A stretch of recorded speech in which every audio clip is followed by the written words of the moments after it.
Rucini rwa muthenya wa Jumamothi barabara-ini ya Isibania guka Migori itena-ini ni tu ukiingira tauni ya Migori niho turera ino iratuika itwireire bureki na kuhata andu aria ni hamwe na atwarithia a nduthi mari haria marugamaga gweterera athii. Na ilikuwa na mbio kweli kweli. Imekuja kufika bridge huko imestua watu ambapo watu wawili walianguka kwa maji. Imetokeshea hapo ikakuja mpaka kwa stage. Sasa imeanza kufagia watu kwa stage ikifanya nini? Ikielekea watu hapo bridge.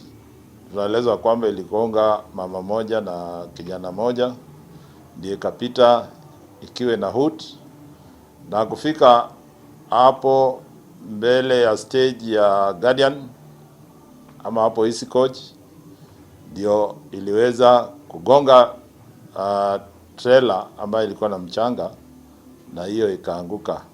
Uhoro uria mwikire mukode ukiuga ati andu 8 niyo mathireire mutino-ini uyu, 7 ari hau na angi aria marerikana maya gukorwo magoire ruini marethanwo nao. Hapo miili ya watu 7 imekimbizwa Migori Mochari, na watu 3 walikuwa critical condition walikimbizwa referral Migori Referral Hospital.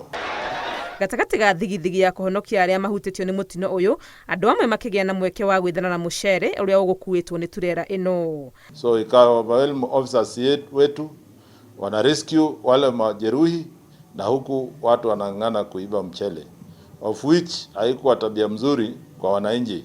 Aikari ago makiendekithia thiteji cia ngari na nduthi ciekirwo kuraihu na barabara niguo kurigiriria hathara ta iria yonekete mutino-ini uyu. Gari lilikuwa lost control kutoka juu hadi toka Chamkombe hadi hapa. Hata huyu driver amejaribu kung'ang'ana kuepa, lakini watu walikuwa wamejaa kwa barabara. Lakini hii gari imeleta accident sana. Alafu na sisi wenye watu wa pikipiki kututafutia sehemu ambayo inafaa tusimame. Juzi tuliona kama gavana alijaribu kututolea hizi mavibanda. Kumbe ni kama alikuwa anajaribu, kama ni roho nilimwingilia kwa roho yake ili atuepuke kwa huyo mkosi ya barabara. Mutino uyu wonekete riri ministry ya ukui kuhitukira Minister Kipchumba Murkomen itatetie kuongerereka kwa mitino ya barabara gugituika ati ihinda-ini ria mieri 3 mithiru ikuo makiria ma 1,000 nicio cionekete barabara-ini. Let us take responsibility tuhakikishe tunapunguza ajali barabarani. Hata kama wizara yetu inang'ang'ana kuokoa maisha ya watu, sisi kama wananchi wenyewe tuchukue jukumu ya kuhakikisha tumeishi maisha mazuri bila ajali kwa barabarani. Ngiribotera Inooro TV, rĩtwa rĩakwa nĩ Wangui wa Mwangi.